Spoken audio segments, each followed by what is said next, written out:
¿Se ha preguntado usted por qué hay tantas diferentes iglesias? Resulta confuso, ¿verdad? Cada una de la mayoría de las iglesias enseña que ella es la que tiene la verdad. ¿Se ha preguntado cuál iglesia realmente enseña y cree la verdad acerca de Dios? Amigos, la Biblia puede darnos la respuesta. En un mundo de confusión, puede confiarse siempre en la palabra de Dios para marcar la distinción entre lo falso y lo verdadero. Nuestro tema de estudio en esta ocasión es ¿por qué hay tantas diferentes iglesias? En el libro de Amós, el profeta nos dice en su capítulo 3, verso 7, «Así nada hará el Señor Jehová, sin revelar su secreto a sus siervos los profetas». Acudamos pues a la palabra de Dios. Recuerde que lo importante no es lo que nosotros pensamos. Lo importante es que eso esté de acuerdo con la Biblia. Si está en la Biblia, lo creemos. Si no está en la Biblia, no debemos preocuparnos. Vamos a iniciar este estudio fascinante en el libro de Apocalipsis, el último libro de la Biblia. En Apocalipsis capítulo 6, se habla de 4 jinetes. Estos 4 jinetes representan distintos períodos en la historia de la Iglesia cristiana. En esos períodos vemos representado el desarrollo de las diferentes iglesias que tenemos actualmente. Y miré cuando el Cordero abrió el primero de los 7 sellos, y oí a uno de los 4 seres vivientes que decía con voz de trueno, «Ven». La historia del cristianismo queda revelada aquí en el capítulo 6. «Y miré, y aquí un caballo blanco. El que estaba montado sobre él tenía un arco, y le fue dada una corona, y salió venciendo y para vencer». Así que la primera iglesia es una iglesia de fe, triunfante. Es un caballo blanco. El blanco representa una fe pura. Debió de haber sido emocionante vivir en ese primer siglo, justamente después de la ascensión de Jesús. Los apóstoles tenían mucho valor y fe, porque habían caminado y hablado con Jesús. También fueron testigos de su resurrección. Lo habían visto ascender al cielo. Sabían que iba a regresar, creían en sus promesas con todo su corazón. Dieron a conocer las nuevas del Evangelio a todo el mundo, entonces conocido, con gran valor y tremendo entusiasmo. De hecho, las buenas nuevas de salvación fueron predicadas en todas partes.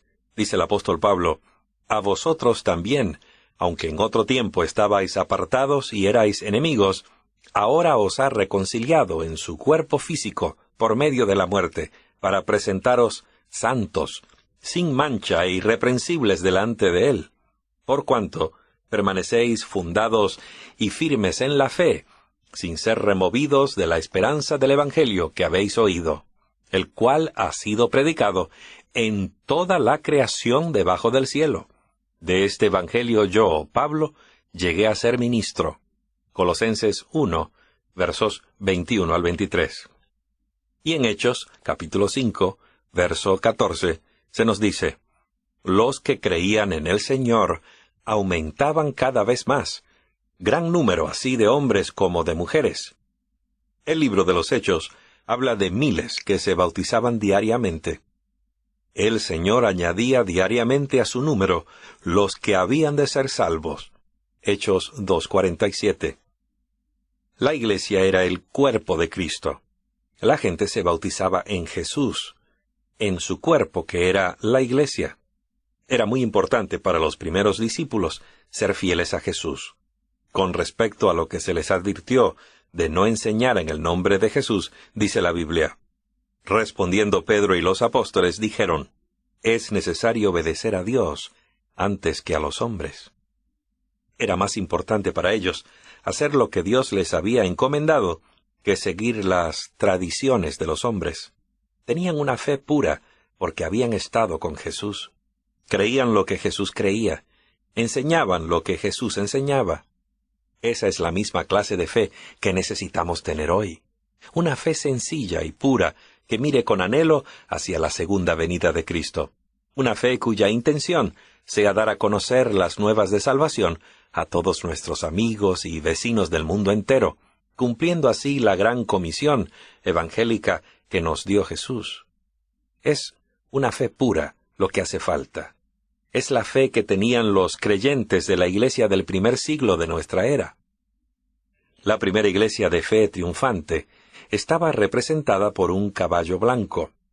Este período terminó en el año 100 después de Cristo. ¿Qué vio Juan cuando Jesús abrió el segundo sello? Y salió otro caballo, rojo. Al que estaba montado sobre él, le fue dado poder para quitar la paz de la tierra, y para que se matasen unos a otros, y le fue dada una gran espada. Apocalipsis 6:4. Aquí se representa una fe manchada de sangre.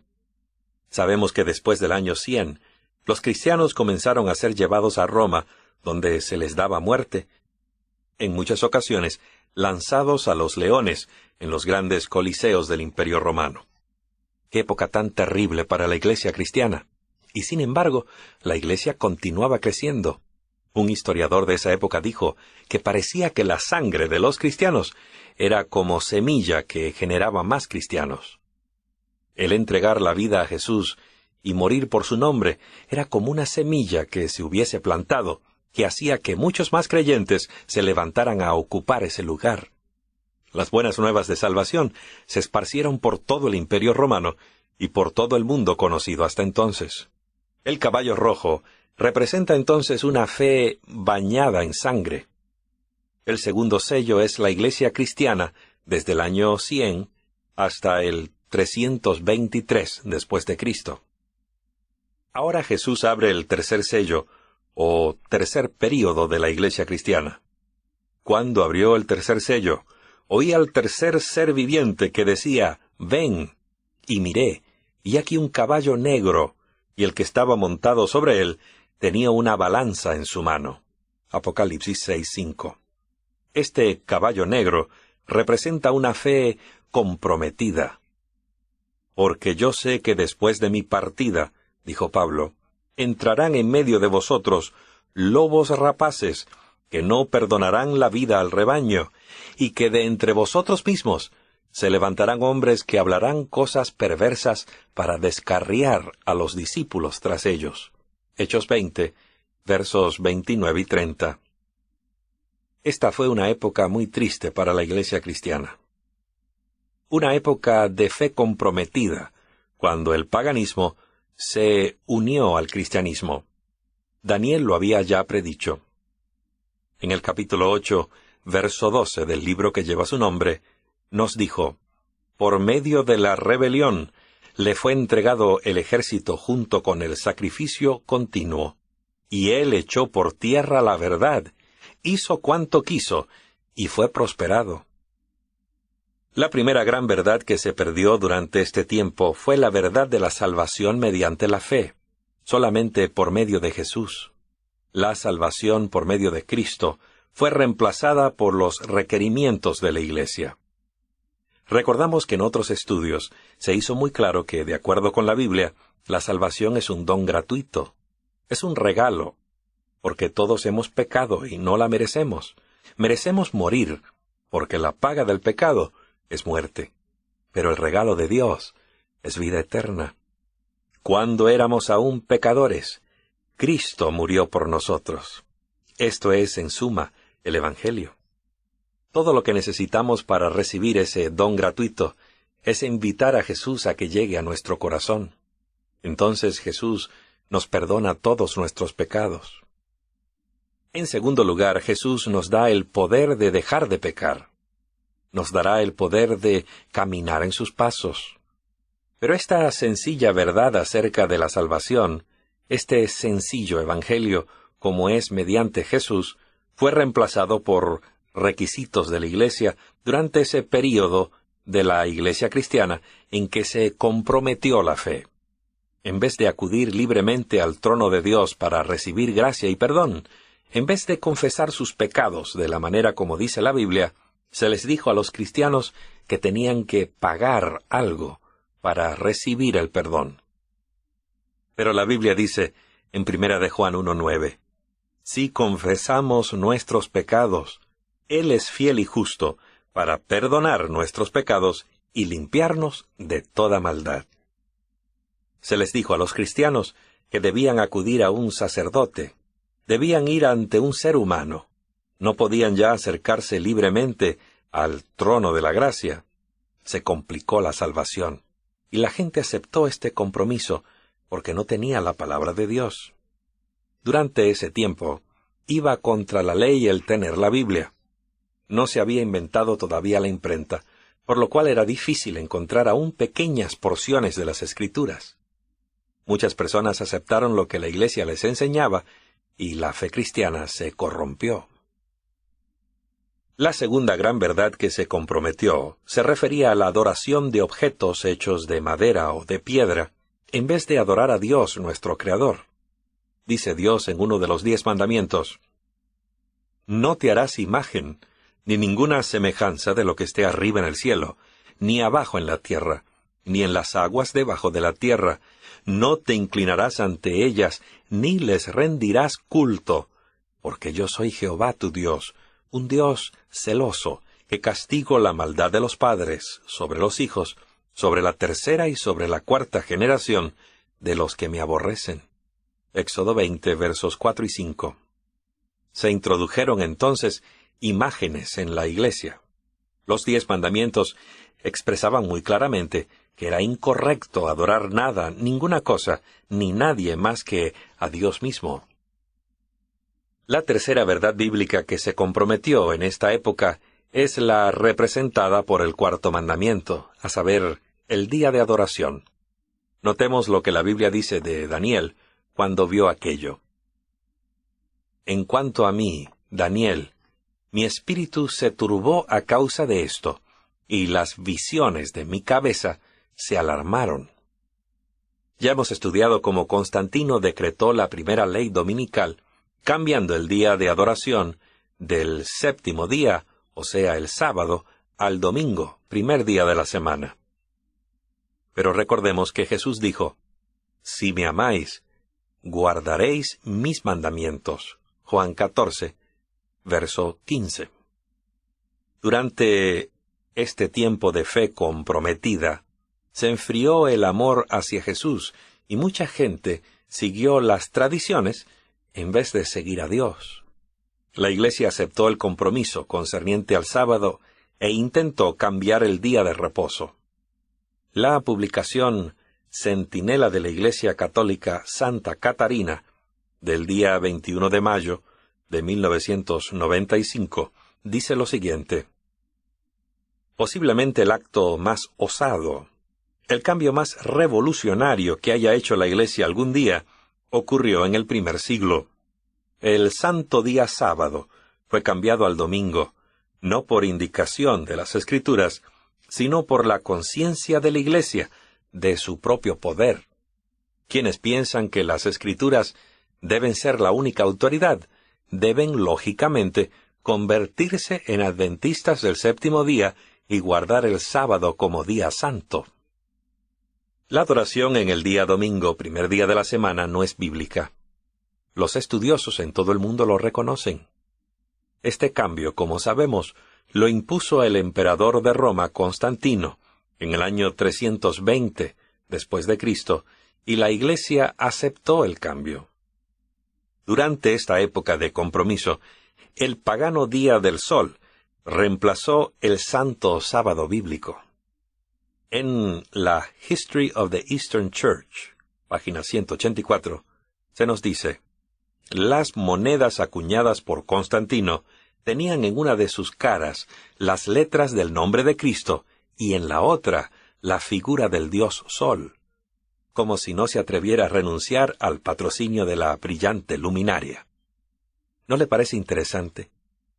Dios hizo muy claro en sus mandamientos: «Porque en 6 días Jehová hizo los cielos, la tierra y el mar, y todo lo que hay en ellos, y reposó en el 7º día. Por eso Jehová bendijo el día del sábado, y lo santificó». Dios hizo muy claro su deseo de que su pueblo guardara como santo el 7º día, es decir, el sábado. Ya en el mismo comienzo de la Biblia leemos: «Por eso Dios bendijo y santificó el séptimo día, porque en él reposó de toda su obra de creación que Dios había hecho. Génesis 2, verso 3. Si Dios el Creador bendijo un día y lo apartó, si santificó un día por sobre todos los demás, entonces, amigos, el hombre no tiene el derecho ni el poder de cambiarlo. Se trata de un asunto de obediencia y adoración, de acuerdo con las tradiciones de los hombres, o hacer lo que Dios ha dicho. Ese fue entonces el período de la fe comprometida. Fue la época de la Iglesia entre el año 323 y el 536 después de Cristo.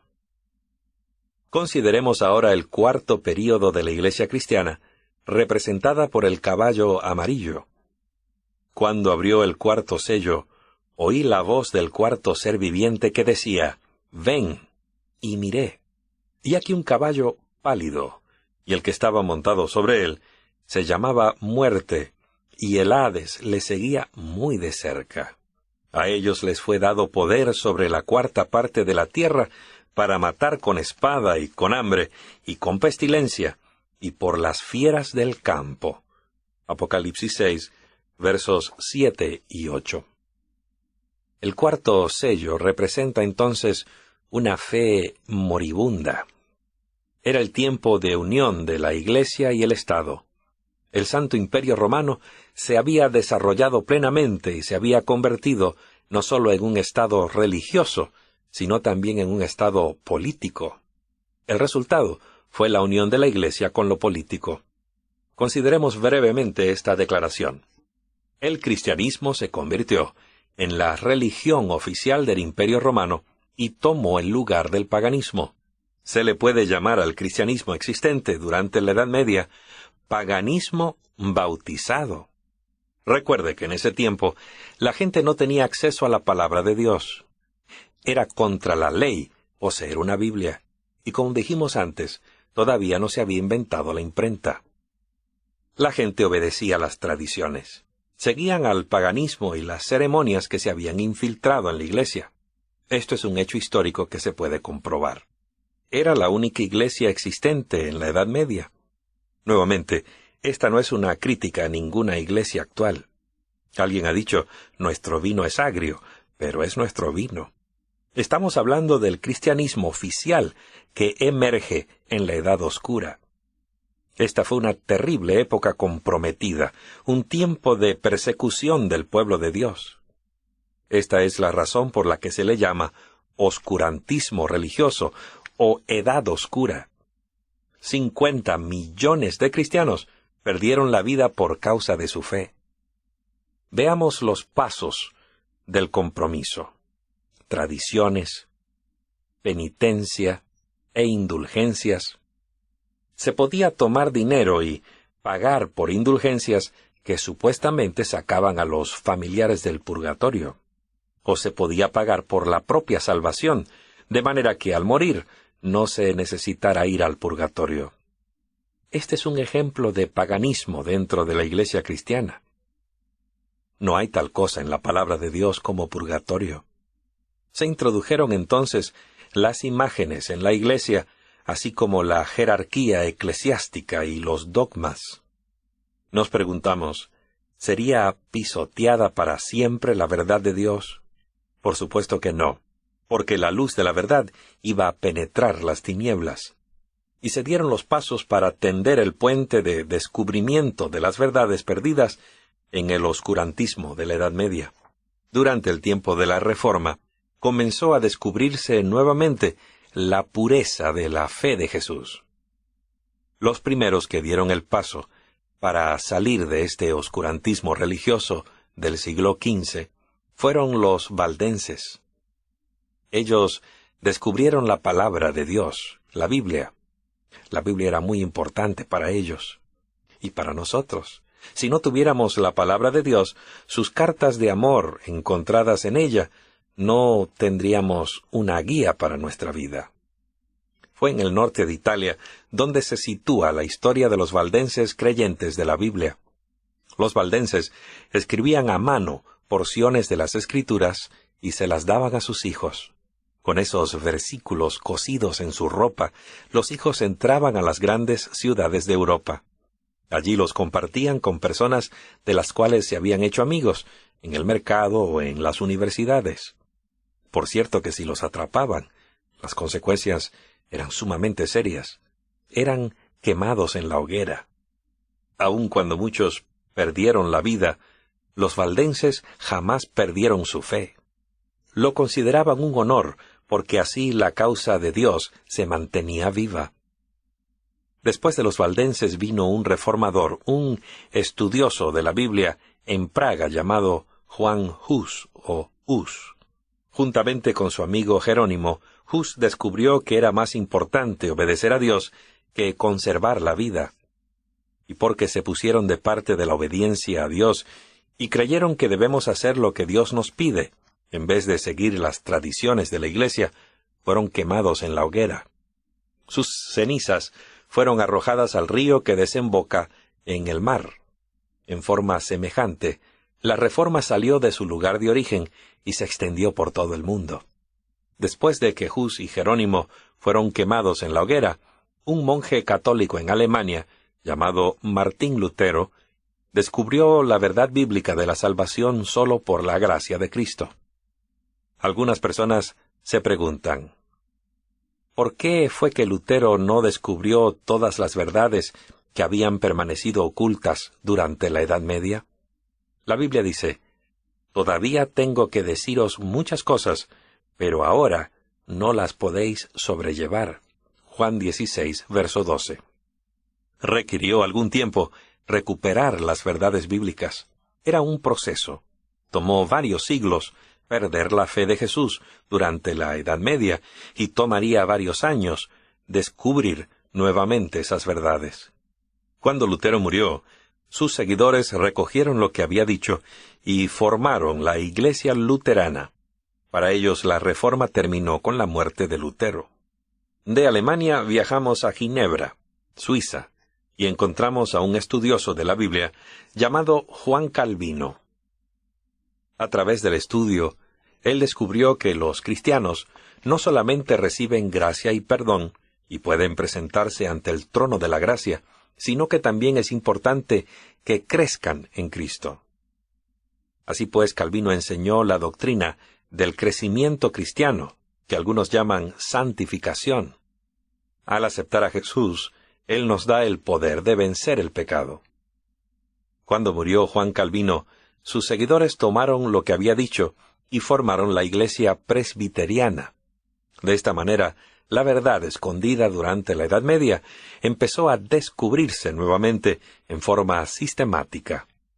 Después de la época de Calvino, hubo un grupo de cristianos en diferentes partes del norte de Europa que al estudiar la Biblia llegaron a la conclusión de que el verdadero bautismo bíblico consiste en inmersión y debe ser precedido por una decisión personal a seguir a Jesús, lo cual excluye, obviamente, el bautismo de recién nacidos. El bautismo por inmersión, que consiste en ser sumergido en el agua, como lo fue Jesús, es una verdad importante que se perdió en la Edad Media y que simboliza la muerte al pecado y la nueva vida con Dios. Pablo, en Romanos 6, versos 3 y 4, pregunta, ¿ignoráis que todos los que fuimos bautizados en Cristo Jesús, fuimos bautizados en su muerte? Pues por el bautismo fuimos sepultados juntamente con Él en la muerte, para que así como Cristo fue resucitado de entre los muertos por la gloria del Padre, así también nosotros andemos en novedad de vida. Y a fin de ser bautizados como lo fue Jesús, debemos aprender de Él, confesar nuestros pecados y aceptarlo como nuestro Salvador. Muchos de esos anabautistas perdieron la vida porque creyeron que debían seguir los pasos de Jesús y recibir el bautismo de la misma forma que Él. Este fue el humilde comienzo de la Iglesia Bautista. En San Mateo 28, versos 18 y 19 leemos, Jesús se acercó a ellos y les habló diciendo, Toda autoridad me ha sido dada en el cielo y en la tierra. Por tanto, id y haced discípulos a todas las naciones, bautizándoles en el nombre del Padre, del Hijo y del Espíritu Santo. Jesús le dio a su iglesia el cometido de ir, enseñar y hacer discípulos. Los bautistas de la Reforma estaban siguiendo y cumpliendo ese mandato, como nosotros ahora. Como puede observarse, estos reformadores estaban descubriendo verdades que habían estado ocultas durante la Edad Media. Al descubrirlas, sus seguidores se unieron en lo que constituyen actualmente las denominaciones protestantes más importantes, como los luteranos, presbiterianos y bautistas. Finalmente, en Inglaterra, un hombre llamado Juan Wesley comenzó a estudiar la Biblia. Carlos, su hermano, escribió hermosos himnos en loor a Jesús, y ambos pensaron que era apropiado cantarlos en la iglesia. Descubrieron también que no solo era importante aceptar el don gratuito de la salvación, ser obedientes a Dios, ser bautizados y crecer en la gracia, sino también procurar la santidad. Juan Wesley fue un gran reformador, y cuando murió sus seguidores tomaron lo que él y otros reformadores habían enseñado y formaron la Iglesia Metodista. Entonces, en diferentes partes del mundo, como Suramérica, Europa y Norteamérica, la gente comenzó a estudiar lo tocante a la segunda venida de Jesús. Un hombre llamado Guillermo Miller, de Norteamérica, estudió las promesas de Jesús de San Juan capítulo 14. Estudió también las profecías de Daniel y el Apocalipsis, y entendió que Jesús iba a regresar muy pronto. Así que, basado en lo que los valdenses enseñaron acerca de la Biblia, lo que Hus enseñó respecto a la obediencia, lo que Lutero enseñó tocante a la gracia, lo que Calvino enseñó acerca del crecimiento cristiano o santificación, lo que los anabautistas enseñaron referente al bautismo, y lo que Wesley enseñó acerca de la santidad, Miller añadió a todo ello una doctrina muy importante: la cercanía de la segunda venida de Cristo. A la predicación de Miller siguió el movimiento adventista. Los sucesores del gran ministro descubrieron también que cuando, particularmente los fieles, mueren, duermen en Jesús a la espera de la resurrección. Como lo enseña la Biblia claramente, dormimos hasta el momento de la resurrección, cuando se nos llamará a salir de la tumba. Qué gloriosa mañana aquella en la que nos reuniremos con nuestros seres amados. Los primeros adventistas descubrieron lo siguiente en la Biblia. Repasemos. Número 1. La muerte es un sueño. Jesús viene pronto, y Él resucitará a los muertos en la resurrección. Primera de Tesalonicenses 4:16. Porque el Señor mismo descenderá del cielo, con aclamación, con voz de arcángel y con trompeta de Dios, y los muertos en Cristo resucitarán primero. Después de la época de Guillermo Miller, los que creían en la segunda venida de Jesús descubrieron también otra verdad enunciada por el Maestro, según se da en San Juan capítulo 14, verso 15. Es a saber, la necesidad de sostener una relación amante con el Salvador, la cual demostramos obedeciendo sus mandamientos, no solo algunos, sino todos. Veamos lo que dijo Jesús en San Mateo capítulo 15, verso 9. Y en vano me rinden culto, enseñando como doctrina los mandamientos de hombres. Cuán cierto es eso hoy, y cuán triste. La gente enseña doctrinas y mandamientos de hombres. Pero no debe importar lo que diga el hombre, sino lo que vale, lo que importa, es lo que dice Dios. Cuando se trata de adoración, debemos adorar a Dios particularmente en el séptimo día que Él ha apartado para nosotros. Es un día especial que nos ha dado.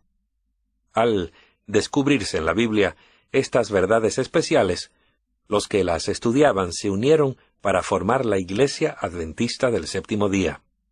En Isaías 58, versos 13 y 14, se predice que habría un movimiento para reparar la brecha abierta en la ley de Dios. Las Escrituras hablan de ese día.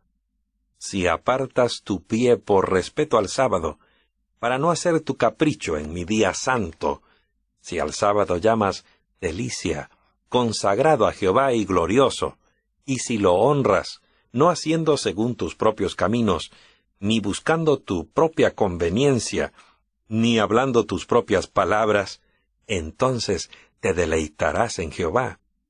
Yo te haré cabalgar sobre las alturas de la tierra, y te daré a comer de la heredad de tu padre Jacob, porque la boca de Jehová lo ha hablado. El Señor nos dice claramente que no debemos trabajar en ese día.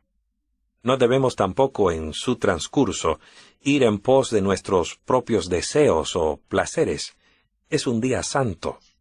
Cuando ponemos en primer lugar a Dios en el día sábado, logramos una experiencia muy placentera. El sábado es un día emocionante. Dios no nos priva de nada, en cambio, nos da una bendición especial. Es más que un día feriado. El Señor dice que nos pondrá en los lugares altos de la tierra. Qué gran bendición nos dará si lo ponemos a Él en primer lugar en nuestra vida y guardamos el sábado santo como nos lo pidió. Pero por cada verdad que Dios nos ha enseñado en la Biblia, Satanás ha salido con una falsificación, una imitación barata. Dios declara que cuando morimos, dormimos en la tumba. La idea falsa de Satanás es que al morir vamos al cielo, al infierno o al purgatorio. Dios dice que el bautismo debe ser por inmersión. Satanás dice que por aspersión. Dios nos dio su verdad acerca de la salud. Satanás dice que ya se abolieron las leyes referentes a la salud. A cada verdad, él contrapone una falsificación, y eso crea confusión. El libro de Apocalipsis habla acerca de ello. Y proclamó con potente voz, diciendo, ha caído Babilonia, la grande. Se ha convertido en habitación de demonios, refugio de todo espíritu inmundo, y refugio de toda ave inmunda y aborrecible. En profecía, Babilonia significa confusión religiosa. Note el llamado siguiente. Oí otra voz del cielo que decía, salid de ella, pueblo mío, para que no participéis de sus pecados y para que no recibáis sus plagas. Apocalipsis 18:4. Amigo que me escuchas, Dios está llamando a su pueblo a salir de la confusión para que no participen de los pecados de Babilonia. Dios te está llamando a ti ahora. Ahora es el tiempo de ponerte de parte de Jesús. Dice la palabra de Dios, alabando a Dios y teniendo el favor de todo el pueblo. Y el Señor añadía diariamente a su número los que habían de ser salvos. Hechos 2, verso 47. Y el apóstol San Pablo añade, en 1 Corintios 12, verso 13, porque por un solo espíritu fuimos bautizados todos en un solo cuerpo, tantos judíos como griegos, tanto esclavos como libres, y a todos se nos dio a beber de un solo espíritu. Porque para los que se pierden, añade en 1 Corintios 1, 18, el mensaje de la cruz es locura. Pero para nosotros que somos salvos, es poder de Dios. Amigo que me escuchas, resulta claro que a través de su vida, Jesús reveló la verdad que Él quería que sus seguidores conocieran y siguieran. Hemos descubierto que Satanás le hizo guerra a la verdad y a la Iglesia de Cristo, con persecuciones, corrupciones, y procurando falsificar la verdad que Cristo le dio a su Iglesia. Hemos visto en nuestro estudio de la Biblia y de la historia que Cristo está guiando a su pueblo a un reencuentro con la verdad. Está llamando a la gente a salir de la confusión religiosa en camino a la verdad revelada en su santo libro. Amiga, amigo mío, ¿no te gustaría ahora mismo responder al llamado de los ángeles, salid de ella, pueblo mío? ¿No deseas ahora mismo ser parte de la Iglesia de Dios que guarda los mandamientos de Dios y tiene la fe de Jesús? Recuerda que somos llamados a salir de Babilonia, a hacer lo correcto. ¿Acaso no amas a Jesús? Jesús está por regresar muy pronto para llevarnos a su hogar celestial que nos está preparando ahora. ¿Deseas seguir